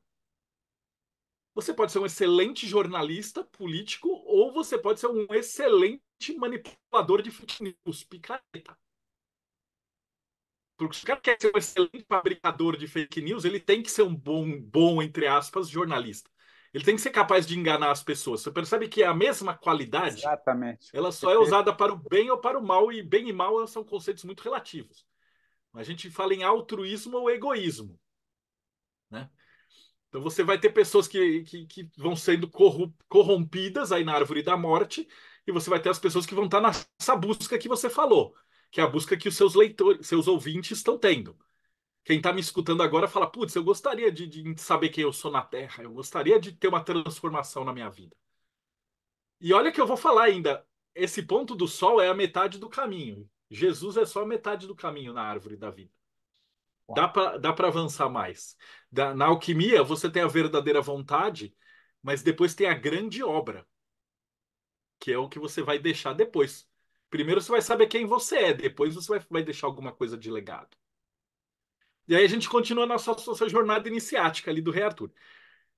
Indo para o outro lado, a gente vai encontrar o planeta Vênus, que é o planeta da beleza, Afrodite, Vênus, as musas, tá? Então todas as mitologias representam esse próximo passo nessa iniciação por deusas de beleza, né? E a qualidade da Kabbalah é essa, é a de você já colocou a paixão no meio. Então, em algum momento da sua carreira, quando você ainda era estudante de jornalismo, você se apaixonou, falou, é isso que eu quero da minha vida. E aí você parou de ser um mero anotador de matérias e você se tornou alguém que é um faixa marrom, que é o cara que tá querendo, né? Na artes marciais a gente fala, né? A faixa marrom nada mais é do que uma faixa branca que sujou muito de rolar na lama, né? De rolar no chão. E aí Boa. seriam os caras do quarto, quinto ano de jornalismo, aquela galera que está se formando. Que aí você já deixou de ser só um estudante, aí você já tem uma paixão. E aí finalmente você chega na coroa do rei ali, no rei, no Tiferet, que é o sol. Que seria um profissional formado, é alguém que olha e fala assim: é isso que eu gosto de fazer na minha vida. Que a maioria das pessoas ela fica patinando, elas ficam lá embaixo, porque na árvore da morte, aí eu vou voltar na pergunta que você me fez. As pessoas ficam iludidas porque ela gasta tanto tempo no TikTok, no Reels, e aquilo ali é tudo mentira. Ele fica vendo, ele fica sendo apresentado por pessoas que têm um monte de filtro, um monte de mentira. A gente conheceu, teve um golpista agora que o Uau. pessoal desmascarou. O cara teve a cara de pau de alugar uma Maserati por 3 dias para postar foto no Instagram como se fosse dele e depois devolveu. Só para ele falar que ele tinha ficado rico com não sei o quê. Então é nesse nível de loucura, A mas a gente se pessoa que está engana, lá né? É. embaixo ela não consegue mais julgar, né? Lembra, antigamente o pessoal comprava aquela revista Caras para ver os artistas, É. mas é tudo ilusão, cara. As pessoas estão mais preocupadas no que os outros têm do que no que elas podem fazer. Se você olhar na esfera de Mercúrio, o defeito planetário, que na Igreja Católica é um dos pecados, é a inveja. Então a pessoa fica patinando ali, inveja e ilusão. Chega uma hora que pessoal que está me escutando, quanto tempo do dia vocês perdem no Reels, no TikTok? Isso vira um vício e a pessoa nem percebe. Principalmente criança, adolescente. Aquilo ali é feito para roubar vocês. É a história do Pinóquio. Nunca foi mais moderno que aquilo. Quando ele encontra o dono do circo, e o circo fala: vem fumar, vem para cá, blá, blá, blá. E ele vai para lá. 2.500 anos atrás, a história de Ulisses, ele para e ele é pego com o hotel do ópio. E ele entra num lugar dos mil paraísos, e aí ele começa a fumar e tal, e ele perde completamente, ele esquece que ele estava indo atrás da esposa dele, e ele fica um ano parado lá, só perdido. No... Não, assim, você continua nessa nossa jornada, maravilhoso. Mas pegando a própria história e esse momento, acho que nesse momento nunca se perdeu tanto tempo, né? Com coisas que não fazem sentido, né, Marcelo? Ou ao longo da história, a gente. Claro, você foi fazendo associação, né? Você está trazendo tal. Mas para este momento agora que a gente vive, acho que nunca se perdeu. Acho que nunca teve tanta distração, vai. Vou usar uma palavra acho que mais Nunca, direta. nunca, na Nunca, história, né? na história do planeta. Né? Eu li numa matéria que o ChatGPT produziu em menos de 2 anos mais textos do que toda a história escrita da humanidade nos últimos 44 mil anos. Uau. Então, e 99,999% de todo material produzido hoje é lixo. É conversa de WhatsApp, é Reels, é uma postagem de um Stories inútil, uma foto indo no banheiro. São coisas que não têm nenhuma relevância e que estão sendo produzidos, né? Os historiadores do futuro, eles vão ter tanto problema para escavar o lixo por conta disso. A abundância da loucura é muito gigante, da distração, de você querer competir, e querer ser mais que o outro, de ter uma foto melhor, post melhor, e aí as pessoas começam a brigar entre elas para ver quem é, compete. Então essa distração é terrível, porque ela realmente, como na história do Ulisses, né? Ela arrasta o cara e tira ele do. O Ulisses indo atrás de Penélope é a gente tentando chegar onde você falou. Quem está fazendo? É o reencontro com a esposa, que ele retorna para Ítaca, né? E no meio ele vai passando por vários desafios, são esses desafios. Então, esse primeiro desafio que eu falei da Lua, eu falei: você é jornalista, você tem que ter 100 jornalistas bons para se orientar. Qual que é a árvore da morte disso? É que ao invés de você ter 100 jornalistas bons, hoje você tem 10.000 influencers merda. Como é que você acha esses 100 jornalistas bons? Então o problema é esse, ele inverteu a busca, né? Quando Pitágoras estava falando que é difícil achar os sábios e tal, tal, tal, não é que é difícil chegar neles porque eles estão Legal isso. escondidos, é porque tem tanto lixo. É, A Lua agora é uma loucura. Você, é, você precisa de 100 jornalistas. Você não pode também virar e falar, você nunca vai ser um bom jornalista se você só tiver um cara para você exato, se espelhar. exato, Você exato. precisa ter 100 caras, Né? mas E não outra, 10.000. não, e eu falo assim também por experiência, assim, de quem consome, tá? Além de ser jornalista, e quem consome notícia como eu, e está cada vez mais. Aí vou te dar um depoimento, uma percepção também de alguém que já ficou no hard news durante muito tempo. Está cada vez mais difícil achar isso, né? E aonde que eu, é isso que eu queria até passar para você, aonde que eu busco, pelo menos, achar um caminho ou uma luz que possa me mostrar alguma coisa daquilo que eu estou pesquisando ou daquilo que eu estou tentando entender como algo, alguma coisa que esteja acontecendo no mundo. É na pessoa, cara. É na pessoa. Que eu quero dizer quando eu falo na pessoa? Há pouco você falou um pouco de ética também, de moral. Tá cada vez mais claro para mim que a busca também da informação e daquilo que você quer entender passa muito por essa pessoa, quem ela é como pessoa, do que ela está transmitindo. Não sei, você entende que eu Sim, tô sim, querendo chegar? esse filtro existe, sim.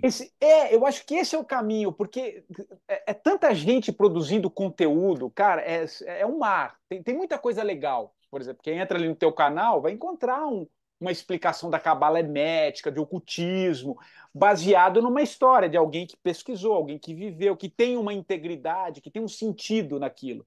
Mas, ao mesmo tempo, você vai ter muita outra coisa, muitos outros canais, muitas coisas que distorcem e tal. Então, essa persona, não sei se a palavra é personalização, mas assim, está cada vez mais, o caminho cada vez mais é você buscar aquela pessoa que é íntegra, aquela pessoa que você pode confiar, mas ao mesmo tempo parece ser algo cada vez mais difícil, né, cara? Não está fácil, você está num mar, num grande mar, e são poucas ilhas que você consegue parar o teu barco para se Isso é muito enxergar, né? verdade. Isso é muito E fala um verdade. Ele pouco vai sobre isso, cara. multiplicando. Tem um escritor chamado Alan Moore, ele fala disso daí, né? Ele fala que o problema de redes sociais é que elas deram voz, então é muito legal, porque qualquer um pode falar qualquer coisa, mas qualquer um pode falar qualquer coisa. Exata, boa. E tem muito menos gênios falando coisas inteligentes do que estúpidos falando estupidez. E conforme vai se retroalimentando, tem um filme que chama Idiocracy, que virou um documentário na prática, né?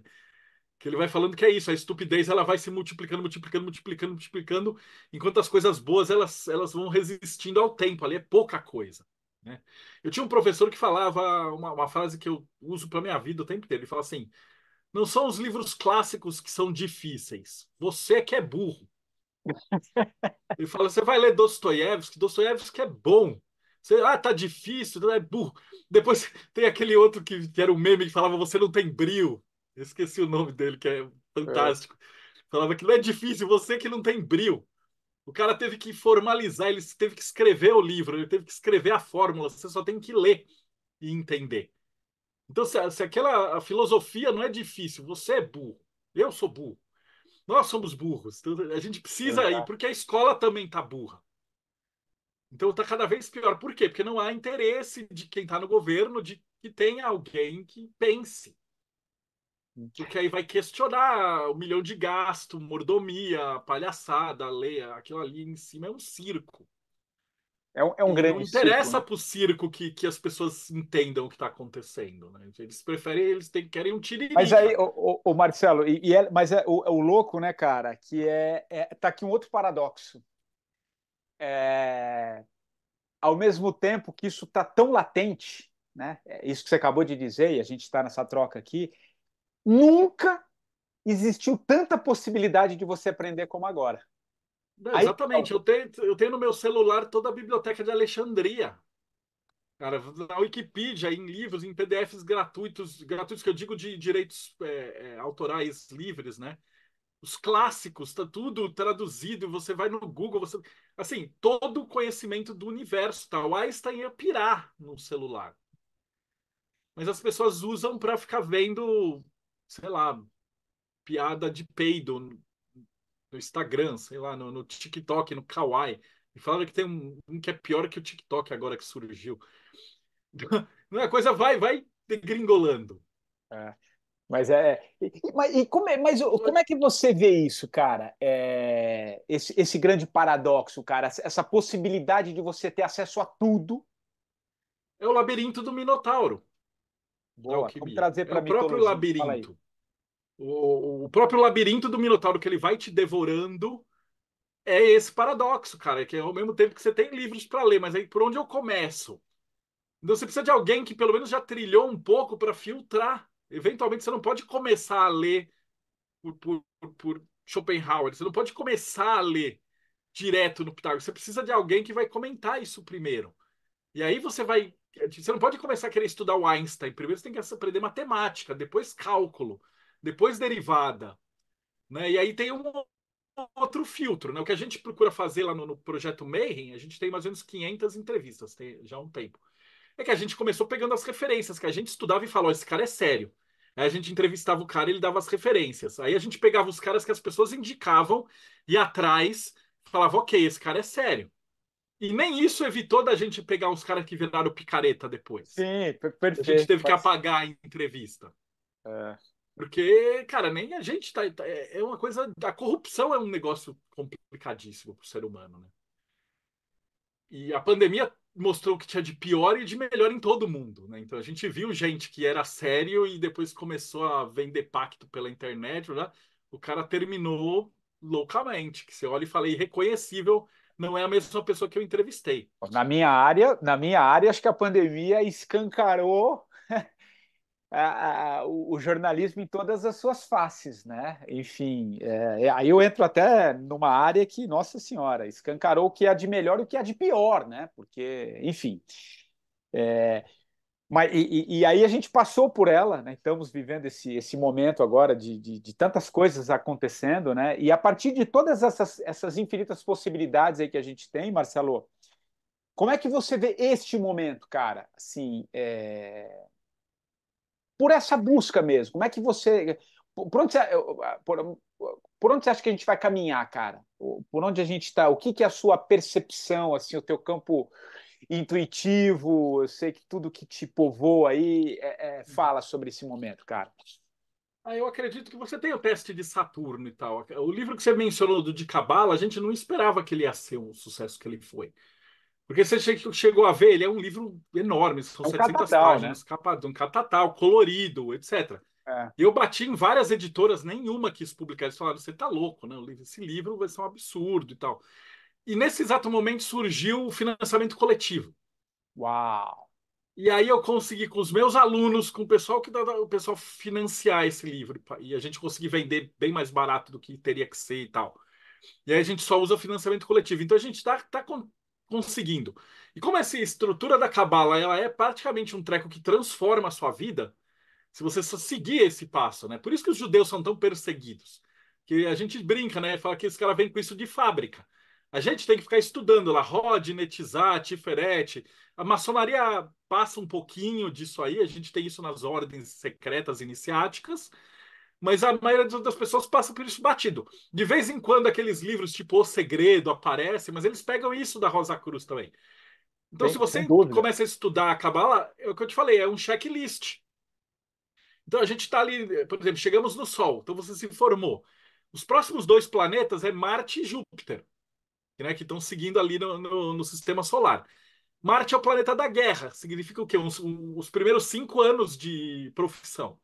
Que você está na porrada, vai trabalhando. E Júpiter é a benesse, Júpiter é a caridade, Júpiter é a benemerência, é a prosperidade, é alguém que já está com 10, 15, 20 anos de profissão.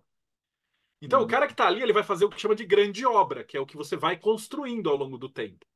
Então você vai trabalhar num programa, abrir outro programa, fazer um não sei o quê, ir para o rádio, ir para a TV. Você vai caminhando. O pessoal que está ali pela esfera jupiteriana são os caras que já têm 25, 30 anos de profissão, eles já têm livros, eles já são essas referências que as pessoas buscam. Por isso que, simbolicamente, o Júpiter ali, ele vai ter um caminho que chama Iod, que é a fagulha de Deus, que conecta o rei Arthur, que é o Sol, até Júpiter, que é o Santo Graal. Então o rei Arthur ele busca o Santo Graal, né? A carta do tarô é o eremita. E aí você pega uma galera que a gente tava falando de gente lá para trás, mas não precisa ir tanto para trás.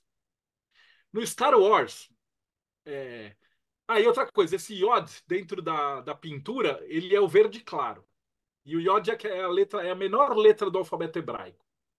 E aí você tem num terreno que chama Star Wars, o Luke Skywalker, que vai ser o maior Jedi de todos. E para ele pegar o título maior e aprender a última regra, ele precisa viajar até um planeta lá na PQP, ou seja, visitar um eremita. E esse eremita, que é o mestre dele, ele é baixinho, pequenininho e chama Yoda, e é verde. Ou seja, o Spielberg sabia da Cabala. Star Wars é Cabala pura. E vai sendo disfarçado ali no o meio George do, Lucas, do... né, com Campbell, né, que fazem toda Ele, essa construção, né, maravilhoso, né, tinha todo sentido mesmo, né. eles têm o domínio disso. Tanto você pega o Indiana Jones 3, ele vai atrás do Santo Graal, ele quase encosta no Graal. Eu não vou dar spoiler, mas bem que é um filme de 20 anos, né? Deve ser Mas, mais até, mais de 20, né. Ele mas foi ele não refilmado consegue agora, pegar. ele foi refilmado, mas Consegue. Então você tem esses artistas, esses grandes produtores com os filmes realmente tocantes. Tudo isso segue a árvore da vida, porque é um caminho humano. Né? Eu estou te passando o caminho de um rabinato, um caminho mas é o teu caminho de vida. Uma hora você teve em Marte, você estava lá batalhando, total. Aí agora você já tem livro, você estava na Jovem Pan, você fala de jornalismo, todo mundo te conhece, você está ali em Júpiter. Mas, por exemplo, que nem o Silvio Luiz, que morreu agora, aquele esportista, né, o jornalista, narrador, né. é o próximo passo, é Saturno, que é o Binar, que é o topo da cabala, lá em cima. Ele é os caras que têm 40, 50, 60 anos, são os ícones. Mas no Hum. sentido de ícone por produção, não um Instagramer com 1 milhão de views. Eu estou falando do cara que produziu isso. Então você tem ali as etapas do homem, né? O Sol, que é o jovem, é o recém-formado, Marte, que é o adulto, Júpiter, que é o quarentão, cinquentão, e Saturno, que é o idoso. Mas todos eles vão envelhecendo. Aí ele faz a grande obra. Ninguém pode questionar que o Silvio Luiz tem uma grande obra. Ou esses, eu te falei agora, mas você pode imaginar vários jornalistas falecidos que deixaram grandes obras, que é o nosso objetivo. Você quer ser um quando morrer, eu quero ser um arquiteto ou um escritor quando eu morrer. Todo mundo que chega na verdadeira vontade quer deixar uma grande obra. Então você tem essa segunda parte da alquimia aí também. E E aí se não Saturno está quase lá.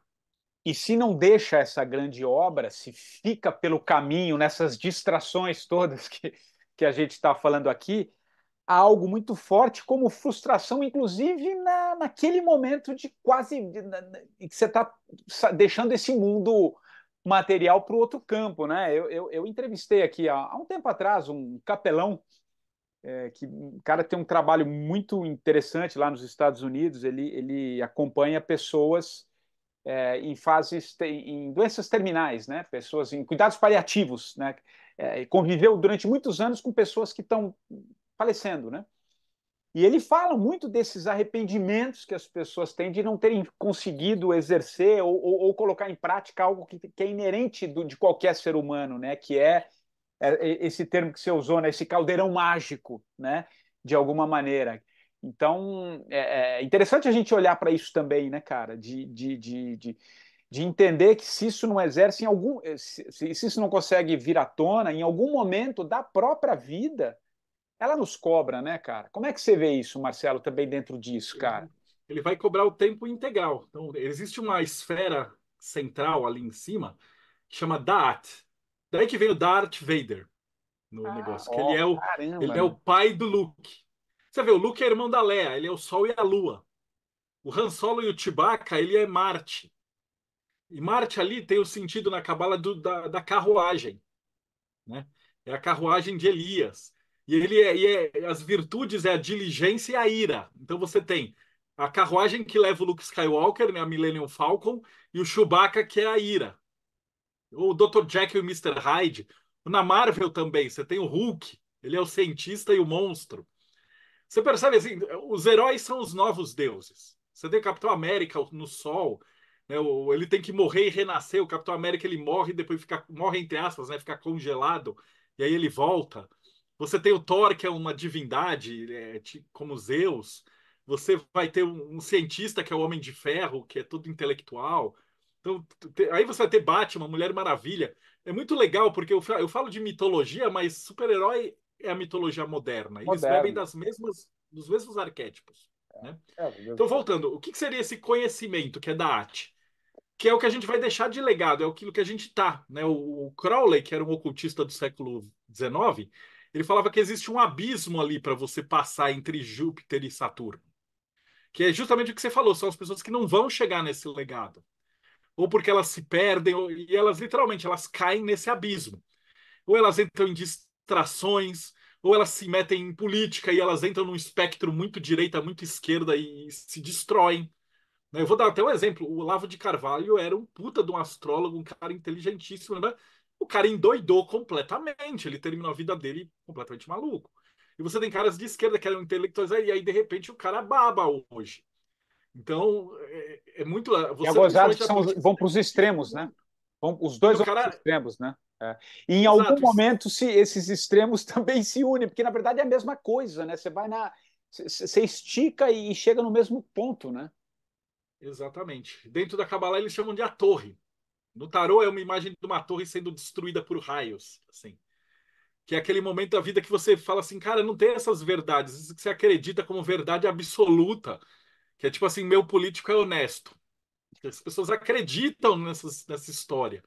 E fala assim, cara, é impossível, você não tem como você se chamar de cético se você acredita que de direita ou de esquerda que o seu político favorito é honesto. Nenhum dali É, é. deu demonstrações de que era.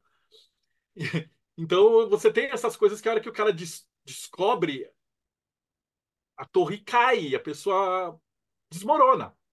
E às vezes o cara vira de um lado para o outro, assim, causa problemas sérios. Isso também tem causado muitos problemas cada vez mais numa faixa mais nova, né? Porque as crianças estão cada vez mais cedo em contato com essa ilusão da Lua. Tipo, o cara tem 4 anos, ele já tá lá, tem 500 influencers para criança de 5 anos. O que é isso? Uau. Então é um contato assim, nenhum ser humano, nosso cérebro não está nem preparado para lidar com esse tanto de informação. A gente tem mais informação num TikTok ou num Instagram em uma manhã, se você passar lá 3, 4 horinhas folheando o negócio, que um camponês teve a vida inteira dele. E o nosso cérebro não evoluiu tão rápido assim. Então a Uau. gente ainda está apanhando, a gente só vai perceber o dano real que isso causa em ansiedade, né? Então a menina tá olhando ali, ela fala: todo mundo é mais bonita que eu. E aí a autoestima foi terrível. É, falando que a pandemia também atrapalhou muito, né? Esse fato de você ter muita coisa em Zoom, que você precisava ficar olhando para a cara de todo mundo o tempo todo. E aí Exato. com filtros, com não sei o quê. Então isso causou problemas na humanidade como um todo, que a gente só vai perceber isso daqui uns 10 anos, eu acho. É, sem dúvida, sem dúvida. E aí a gente está chegando quase no fim ali da árvore. Depois a gente vai ter só Urano e Netuno. Depois que você passou por Saturno, você morreu. E aí vem a sabedoria divina, que é o conhecimento de todo mundo. Então, por exemplo, o Silvio Luiz foi um jornalista, mas ele tem vários outros jornalistas, e existem infinitos. Tudo que você, Patrick, conhece, tudo que eu, Marcelo, conheço, a gente vai viver, sei lá, 70, 80, 90 anos, mas a gente é homem brasileiro do século XXI. É, Sabedoria na Cabala, que é Urano, que é Rockmar, é o conhecimento somado de todos os habitantes e todas as histórias legais do planeta Terra, né? O Alan disse que me dá qualquer pessoa que mora em qualquer vila de qualquer cidadezinha da África e eu vou escrever um livro fantástico sobre isso. sim. Porque se você tiver o escritor certo, a vida de qualquer pessoa do planeta é super interessante. Essa somatória seria essa inteligência que eles chamam de sabedoria de Deus, que simbolicamente eles chamam de Akasha, ou inconsciente coletivo, é o todo, né? A E aí caixa explica, Akasha é o nome. A ideia é a seguinte: tem a ver com registro acástico ou não? registro akáshico é a ideia de que isso está no universo, né? Uau, E que é o inconsciente coletivo. Mas a fábula por trás disso é a seguinte: né? Ele fala que Deus, que é o último passo, ele é onipotente, onisciente, onipresente, whatever, né?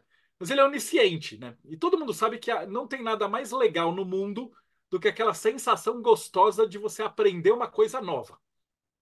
Então, tipo, porra, eu experimentei um prato novo, porra, que legal, alguém me ensinou um negócio, escutei um podcast hoje e aprendi de cabala.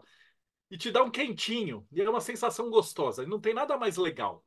E como Deus é onisciente, Deus estava entediado, porque ele fala, porra, eu não tenho esse prazer, né? E aí o que que ele fez? Ele se dividiu em várias partes. E aí essas partes começaram a conversar umas com as outras, umas com as outras, umas com as outras, e ele adquiriu um monte de prazer e conhecimento, e de repente ele voltou a ser onisciente. E ele falou, cara, isso é muito legal. E aí Deus se dividiu em mais um monte de partes. E aí essas partes começaram a conversar umas com as outras e se encontrar e se pesquisar, tá? Aí voltou para ele. E ele falou, isso aí é muito legal. E aí na terceira vez Deus se dividiu em todos os seres vivos do universo. E essa é a explicação. Então, nós somos uma parte do universo sem que está dúvida. tentando entender o próprio universo, e aí, o nosso objetivo é esse.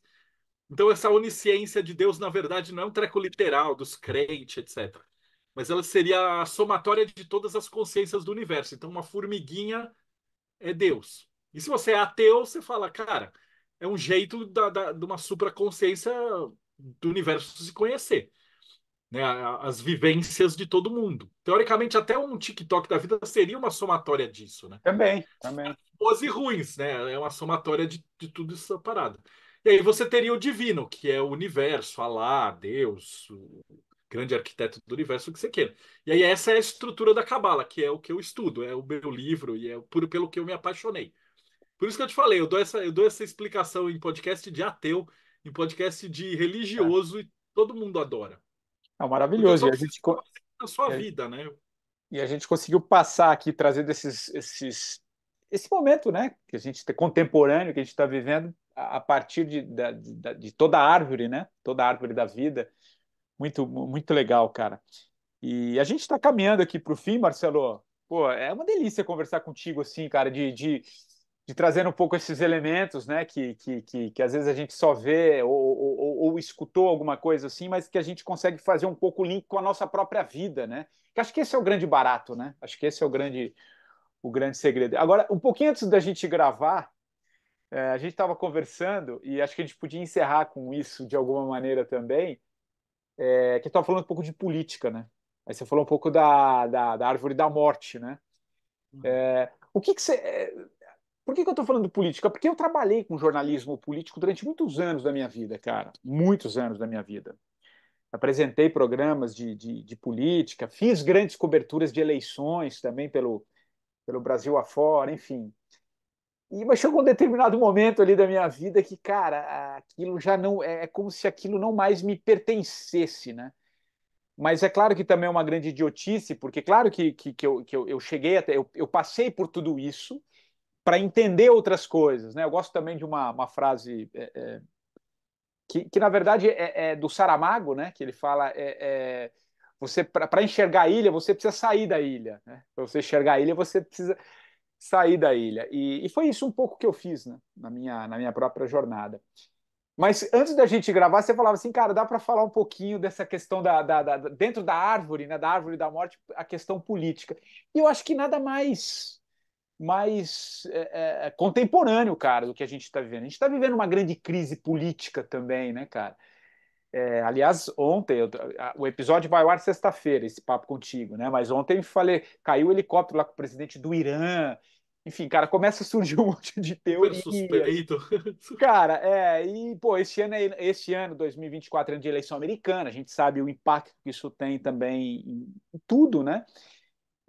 Fala um pouquinho, cara, trazendo um pouco esses elementos da Vamos árvore lá. da vida para o político, para aí a gente encerrar, que eu acho que A vale. política é a própria árvore da morte. Então, se a gente vai descrevendo cada um desses planetas e os seus símbolos, eles são altruísticos, e aí você vai ter o lado negativo. E não vale só para a política, mas para a religião, para essas igrejas caça-níquel, para todo esse processo. Então, você começa em Malkuth também. Mas ao invés de você ser alguém que quer ir, você é o gado, você é a manada, é gente que tem político de estimação, religioso de estimação, não quer pensar. Eles são mantidos acorrentados, dando dinheiro, poder, energia, e eles são os vampirizados, que é a pessoa que tem que ser tirado, literalmente, né? Existem equipes da polícia que são especializadas em tirar gente de dentro de culto. Não sei se você conhece, tem vários Não, documentários de seitas, né? Que é mesmo. essas seitas suicidas que os caras fazem abandonar a família, abandonar tudo, eles começam a cercear toda a pessoa de modo que ela fique ilhada ali. A política é a mesma coisa. Se você pegar esquerda e direita, briga com família, briga com pai, não conversa com ninguém, eles vão se formando ilhas cada vez piores e mais fechadas ali, né? E aí você vai subir para a Lua, que é a distração. Então, todos esses elementos políticos, eles vão criar distrações. Então, eles criam artistas, eles criam shows, eles patrocinam shows de direita e de esquerda, artistas específicos que arrastam a multidão, que faz comentário político em show, que pega. Então, você precisa dar o pão e circo. Então, a Lua ali para esses milhões de distrações. Na política, se você não quiser ser um político de sucesso, entre aspas, no mundo corrupto, você tem que pagar. O povo pode estar passando fome, não tem hospital, mas vai ter carnaval. Então, ali tem carnaval, futebol e antigamente novela da Globo. Hoje a Netflix, tá, mas ainda tem emissoras enormes ali. Ok? Ali é Vênus, né? Que do lado da vida é a diversidade, do lado da morte é a ilusão, distração e loucura. Aí a gente vai para Mercúrio, que é a inteligência, que é a mentira. Que aí é o domínio dos políticos, é fake news, controle da mídia e tal. Então, todo pastor picareta, todo político que se preze tem, em primeiro lugar, um jornal e depois uma rede de TV ou de rádio no bolso. Então, se você, o segundo passo para você ser um político corrupto é controlar a mídia, controlar as informações e controlar o que o povão lá embaixo vai ver. A Aí narrativa, né? você, a narrativa das histórias, né? E aí você vai dar um passo para Vênus, e Vênus é o emocional. E o Vênus na Árvore da Morte, ele tem duas facetas, é o medo e o controle por você ter, tipo, o medo do inferno foi o primeiro controle de narrativa. Hoje você tem o medo do cancelamento, o medo de que se você falar alguma coisa, o seu lado vai te expurgar. Não é o Exato. outro lado. Entendeu? Você está brigando com o inimigo, mas você muitas vezes fica no seu barco porque se você falar a coisa errada, você vai Exatamente. para Gulag. Então esse medo, que era o medo de ir para o inferno antigamente, hoje tem medo de cancelamento, né? Vênus é o amor. E chama Al-Arab não, Al-Arab que são os corvos da dispersão, o símbolo. Que são dois corvos que ficam gritando na orelha das pessoas. Então você está ao mesmo tempo um lado focando em destruir arte, destruir família, destruir as bases do que acontece, e um outro lado brigando para expurgar as pessoas que são contra ali o regime. Você sempre vai adorar o grande líder. Se você pegar a Coreia do Norte, o grande líder é sempre amado. Um exemplo que eu posso dar claro disso aqui é canções de amor para o grande líder da Coreia. E todo mundo ama ele. Se ele fizer eleições democráticas na Coreia do Norte, ele vai ganhar com 100% de votos. Com muito amor e tal, tal, tal. Então, é o amor, entre aspas, pelo grande líder. Aí a gente pega Cuba, qualquer ditadura segue a árvore da morte. Aí a gente tem o sol, que é a verdadeira vontade. Na árvore da morte é o Tagirion, que é o sol negro nazista, que é o termo. Que é o ditador, o grande líder, é o líder inquestionável. Então ele é sempre o chefe, o iluminado, o Messias, o pai do povo. O cara, ele é inquestionável, nunca erra. O cara pode falar, o cara pode bater numa criança ao vivo. Os caras lá embaixo vão falar, mas ele tinha alguma razão, ele estava É, fazendo. Tipo, ele pode dar um tiro na cabeça de uma freira. Alguém vai falar, não, mas alguma razão. Então, o guru ele é inquestionável. Na mitologia chinesa, ele é o vampiro. Literalmente, ele é o cara que se alimenta. Ao invés de ele ser o rei que serve, ele é o rei vampiro, que é a corrupção. Aí a gente sobe para Marte e Júpiter. Marte e Júpiter são as pessoas que estão acima do político corrupto, né? E de um lado ali, onde a gente tem os arcanos de justiça, pendurado e tal, a gente vai ter ali no meio os ismos, né? Então, nazismo, socialismo, marxismo, fascismo. Você vai ter a injustiça, que é os ricos e os pobres têm um judiciário completamente corrupto, e você vai ter a burocracia, que faz com que toda essa parte podre permaneça do jeito que está e que eles não queiram mudar. E do lado de cá você vai ter a poluição e a parte de corrupção de Júpiter. Então, a parte da árvore da morte de Marte é a violência. Então, numa grande escala, você vai ter um exército. Então, vai desde as cruzadas, o Islã, hum, né, até nego que vai lá e destrói terreiro. No Rio de Janeiro, os traficantes, a milícia aliada com o evangélico. Então você vai ter, então todo grande político tal, ele vai ter uma base violenta com ele. Pode ser desde MST até, mas vai ter alguém para causar e arrumar confusão. E do lado direito você vai ter os corruptores, que Júpiter é a fartura, né? Que vão ser os caras que corrompem os políticos, que nos Estados Unidos é lobista, é aquelas indústrias de arma, indústria de construção, e no Brasil é saneamento básico e empreiteira. Mas você vai ter medicina e principalmente óleo, que não por acaso são ali na Árvore da Morte a parte de poluição, que tem um caminho ali que lida só com aquecimento global, poluição, etc. E aí, aquela somatória ali em cima, você tem a parte que é quase saindo do ser humano, que é a parte onde junta a guerra com os corruptos. Que num estado extremo de Árvore da Morte é você ir para um país e invadir um país com mentira, falando que ele tem arma de destruição em massa e devastar um país para ganhar dinheiro com óleo. uau, Então, esse é um tipo de gente que não tem mais humanidade. É um político que rouba, desvia dinheiro de ambulância, ou rouba merenda escolar. Tá tendo uma catástrofe no sul, o cara tira os mantimentos para vender na loja do afiliado político. É gente que já passou, Dan. já passou, né? Nota que o paralelo, né? Do mesmo jeito que a gente está tentando chegar ali em Saturno para ser um Silvio Luiz, para ser uma lenda, a Árvore da Morte ali não chega nessas lendas, porque você vai parar ali, você vai ser sempre. Para antes, Por né? todos os ditadores que existem, eles agacham pro exército, eles não. Você não tem ninguém lá para cima. Mesmo você pegar o Hitler, os outros caras são os que fizeram o pior da Árvore da Morte. Mas você nunca vai ter alguém que é verdadeiramente uma lenda saturniana. Né? Lá para cima, na Árvore da Morte, você vai ter duas esferas: ditadura e caos.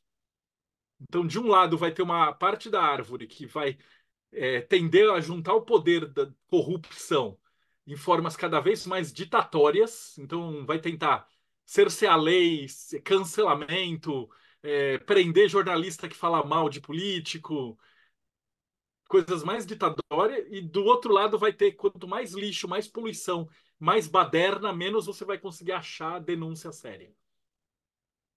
Então, e Maravilha. aí são essas duas partes do caos. E aí a última Muito legal. esfera que é o gêmeo de Deus, que é Shaitan, que seria o adversário, é o diabo. Uau. Que não é uma figura que existe de verdade. O ser humano é o pior demônio que tem, né? Não tenha dúvida. Nós temos o melhor e o Então, pior de tudo, né?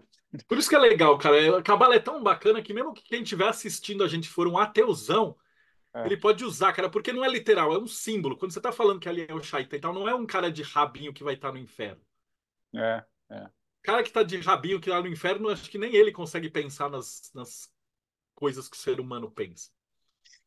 Não, maravilhoso. Pô, Marcelo, muito legal, cara. Muito legal mesmo. Fechar com essa explicação da política também. Acho que espelha muito do que a gente tá vivendo em loco esse momento de humanidade que a gente tá atravessando, enfim, muito, muito legal.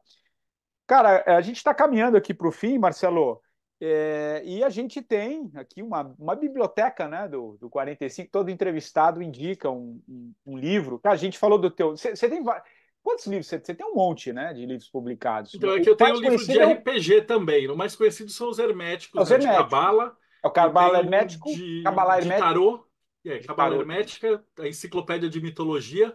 E eu tenho um do estudo do tarô pelo simbolismo. Quem quiser os É o seus livros, encontra onde? daemoneditora.com.br. Diamond Daemon, Editor. demônio, Tá, D-A-E-M-O-N, editora.com.br. tá. Ou se você digitar o meu nome que está no Marcelo Deodébio, eu sou fácil de achar, eu só tem eu. Não, isso é fácil mesmo. Aliás, o legal do Papo Contigo é que a gente caminhou também por um outro lado, que você tem muito material, cara, na internet. Quem quiser conhecer Muito. mais a tua história, enfim, teus livros, tem muita entrevista, isso é muito legal. E qual livro que você indica, que você acha que é Opa, legal, que você acha que captou essa essência do nosso papo aqui, e por que desse livro, e depois uma música? mas aí tem um livro que chama Encontro dos Homens Notáveis, do Ouspensky, que ele ensina as pessoas a não estarem adormecidas. Ele vai falar do Gurdjieff. Do Curti, é um fininho, não é? É um fininho. É Fininho, mas ele é maravilhoso. maravilhoso, cara. Eu tenho esse livro aqui, eu só tava agora tentando. Tem. Encontro com Homens Notáveis, acho que é isso, né? Encontro com Homens Notáveis. Pô, Então que ele é legal. bom assim.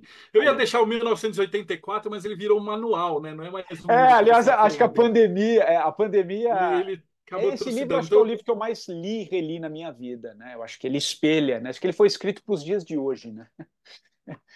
Muito mas eu acho que esse legal. livro do Encontro com os Homens Notáveis ele é fantástico Do para o Gurdjieff. pessoal pegar. E aí, obviamente, puxando a sardinha para mim, se você gostou do que eu falei e tal, isso eu não arranhei, assim, não fiz, não falei nem um filete do que é cabala. Uma vez eu perguntei para um rabino, eu falei, quanto tempo demora para aprender cabala? Daí ele Quantas falou assim, vidas? algumas vidas.